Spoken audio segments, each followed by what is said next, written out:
Bien, vamos a hablar de las anemias macrocíticas y de las anemias normocíticas. Como podemos ver, las anemias se van a clasificar en anemia microcíticas, anemia normocíticas y anemia macrocítica. Para esto, nosotros debemos de tomar en cuenta lo que es el volumen corpuscular medio, que es lo que nos va a determinar el tamaño que tiene el eritrocito y así poderlos clasificar dentro de lo que son microcíticas, normocítica o macrocítica. El volumen corpuscular medio tiene unos valores que van de 80 a 100 femtolitros. Entonces, cuando estos valores están por encima de 100 femtolitros, entonces se habla de una anemia macrocítica.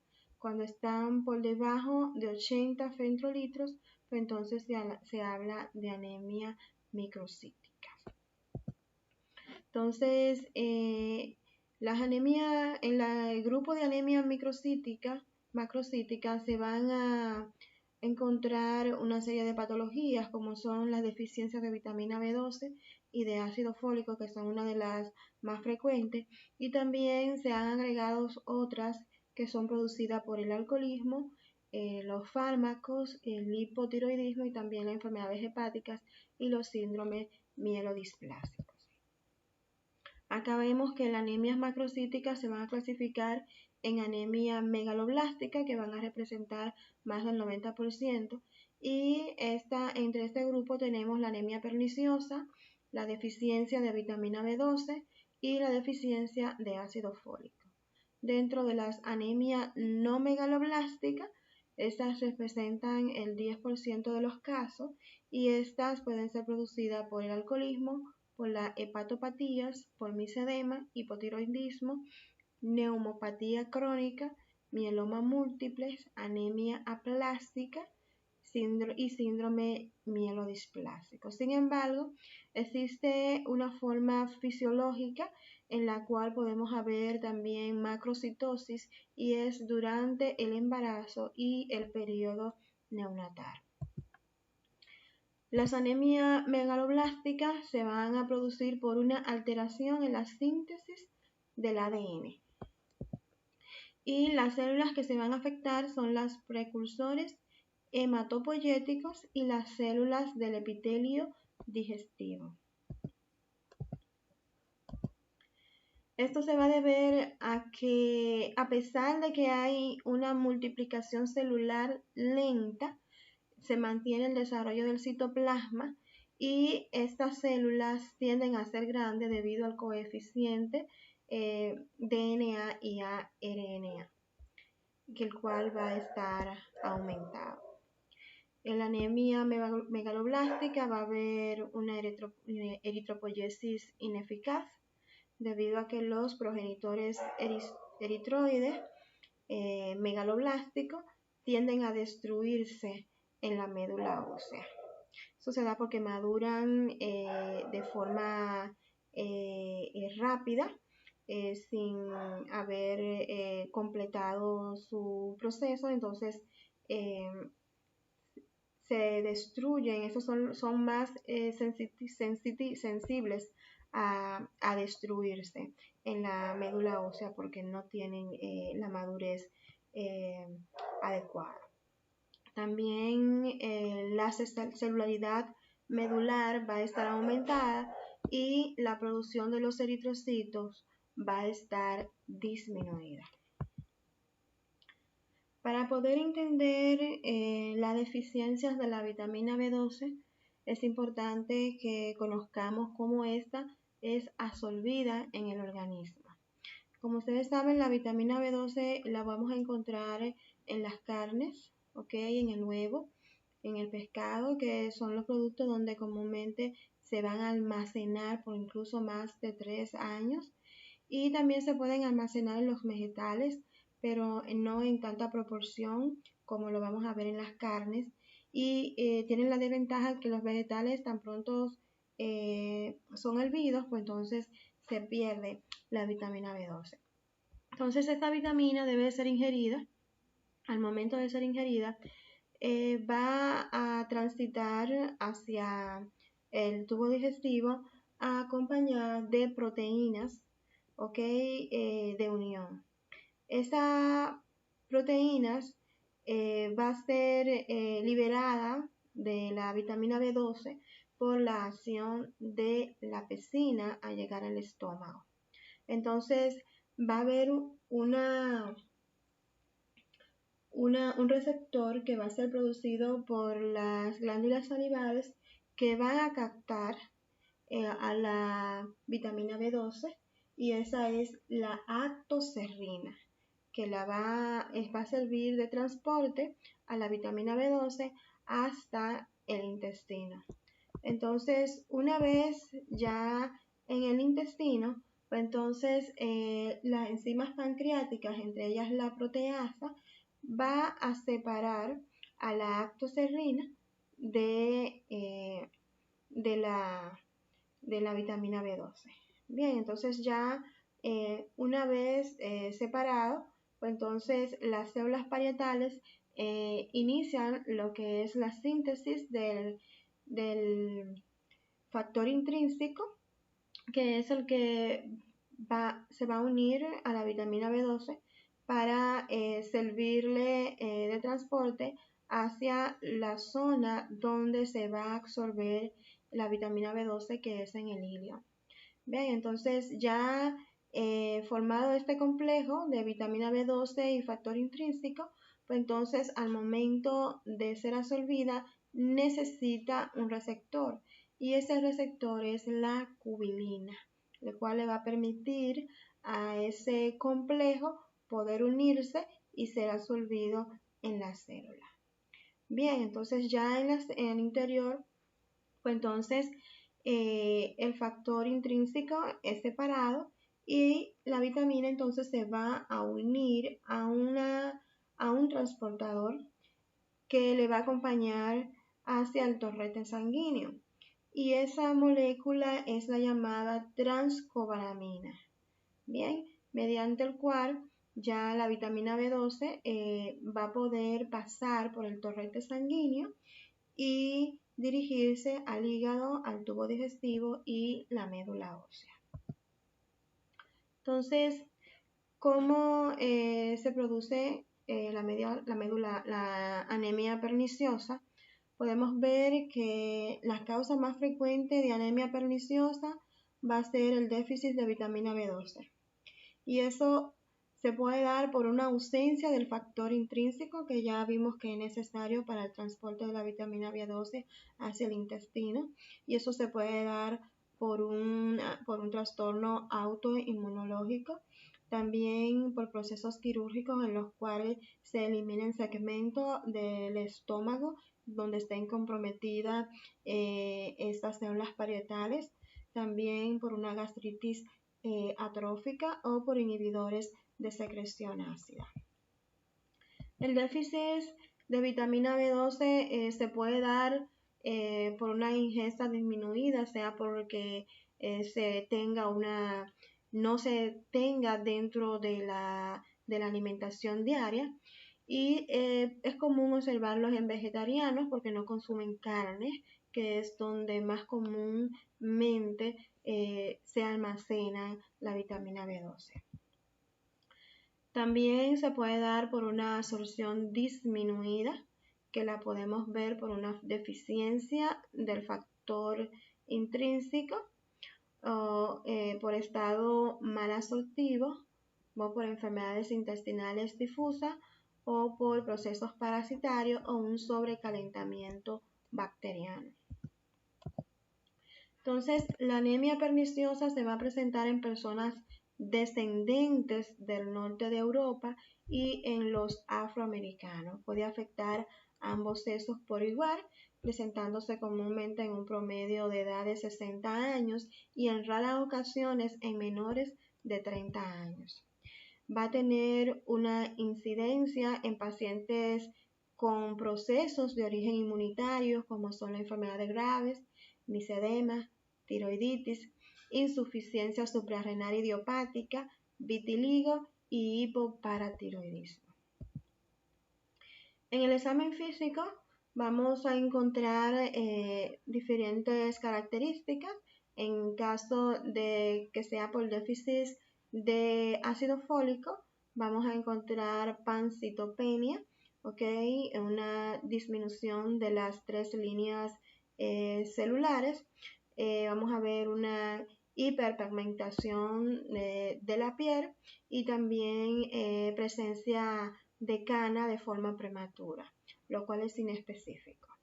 En caso de déficit de folato, o sea, ácido fólico o de vitamina B12, se puede presentar una queilosis angular, que van a ser esas grietas que van a aparecer en las comisuras de la boca.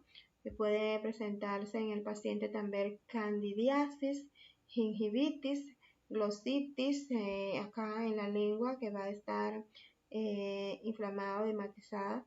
Y vamos a ver también compromiso nervioso, que pueden ser de tipo neuropatía periférica, demencia o ataxia. Entonces el diagnóstico lo vamos a establecer con un hemograma completo, los índices hematimétricos que deben de evaluarse, el recuento de reticulocitos, el frotis periféricos y los niveles de vitamina B12 y de folato. En el frotis periférico nosotros vamos a encontrar lo que son la hipersegmentación de los neutrófilos. Bien, y vamos a ver que los eritrocitos van a estar aumentados de tamaño, ¿ok? Vamos a ver macrocitosis, que también se pueden acompañar de poiquilocitosis, que son esas variaciones en la forma de los eritrocitos, y también vamos a ver anisocitosis, que son esa variación en el tamaño de los eritrocitos, que van a ser, vamos a ver eritrocitos de mayor tamaño y de menor tamaño en el mismo frotis, o sea, la variación en el tamaño de los eritrocitos. Aquí vemos la misma imagen ya mayor acercamiento. Vemos acá la hipersegmentación de los neutrófilos. Vemos acá los macrocitos, ven que grandes están. Vemos otro que está más pequeño en comparación con esto, que es lo que denominamos anisocitosis. Y también vemos la variación en la forma de los eritrocitos, que es lo que se conoce como poiquilocitosis. Bien, entonces el diagnóstico deben determinarse con los niveles séricos de vitamina B12 y de folatos. Entonces tenemos que los niveles de vitamina B12 por debajo de 200 picogramos por mililitro, o un nivel de folato menor de 2 nanogramos por mililitro, generalmente es un diagnóstico de deficiencia.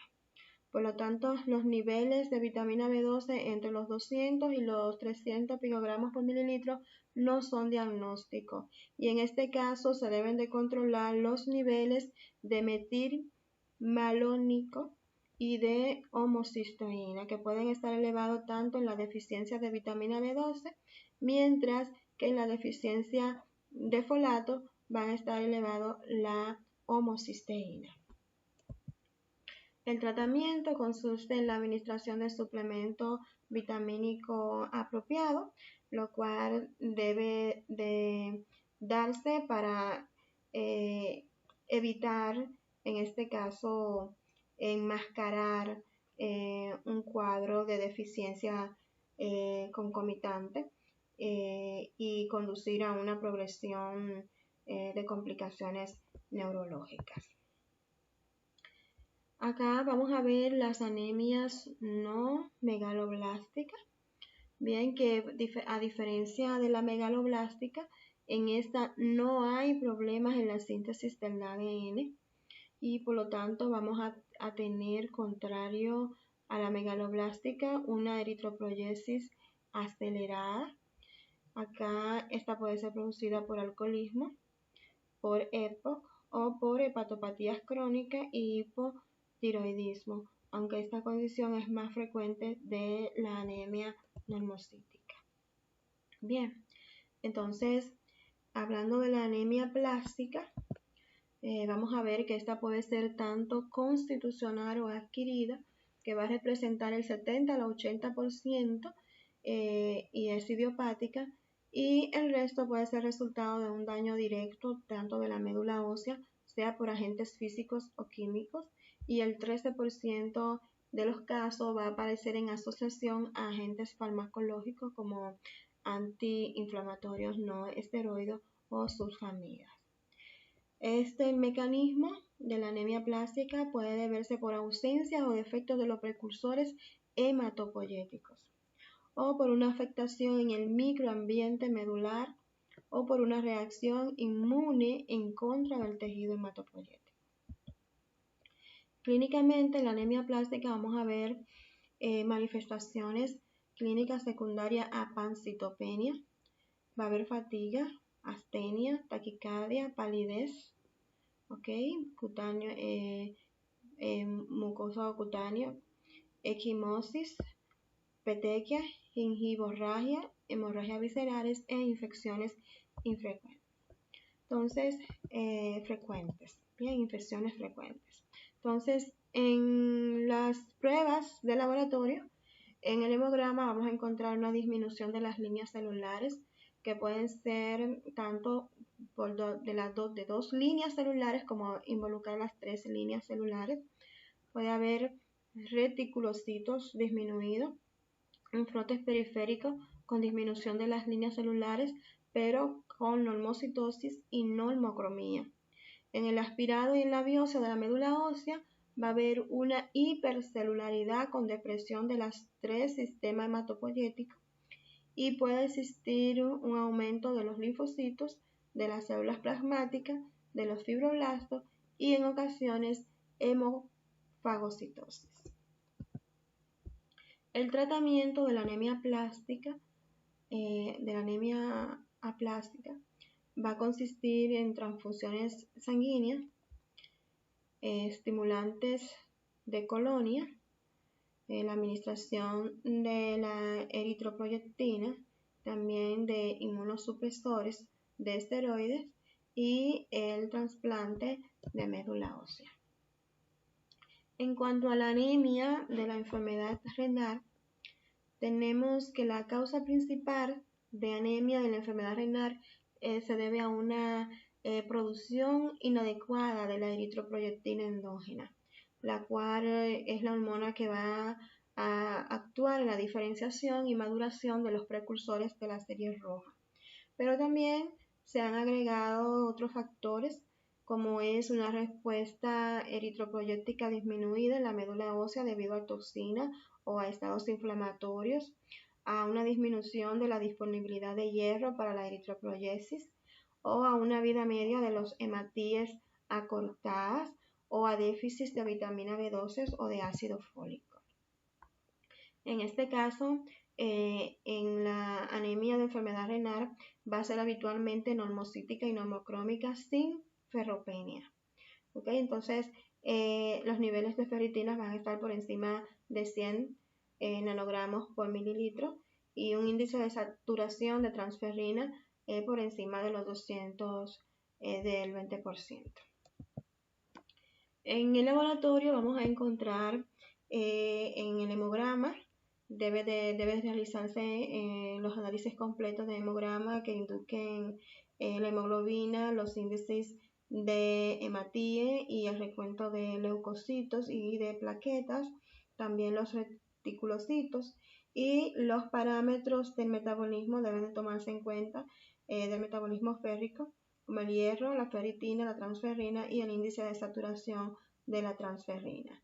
También los niveles de vitamina B12 y de ácido fólico. El tratamiento va a consistir en terapia con hierro, la administración de eritroproyectina y la transfusión sanguínea.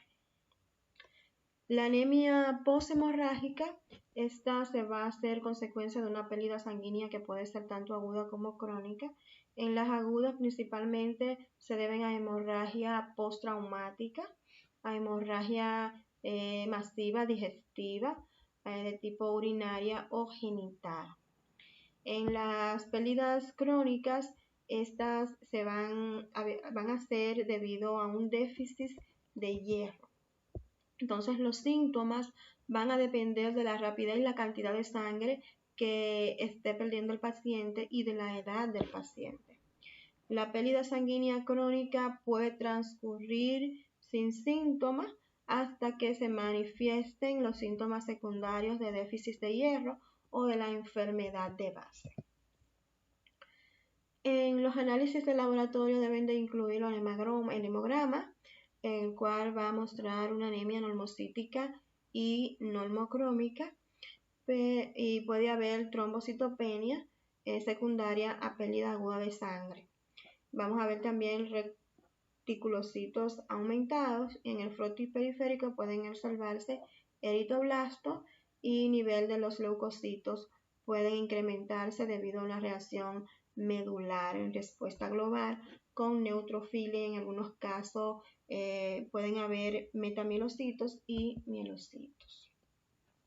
Otras explicaciones que pueden ver para este tipo de anemia hemorrágica podrían ser poner en evidencia los marcadores de ferropenia, que podría representar una coagulopatía a consecuencia de pérdidas masivas sanguíneas masivas o consumo de factores de coagulación o pérdidas de plaqueta y posterior disolución en caso de transfusiones de reemplazo. También puede deberse por un tiempo de tropombina prolongado, y otras explicaciones complementarias van a depender de la causa. Por ejemplo, en una endoscopía se pueden identificar la localización del sangrado en el tracto digestivo.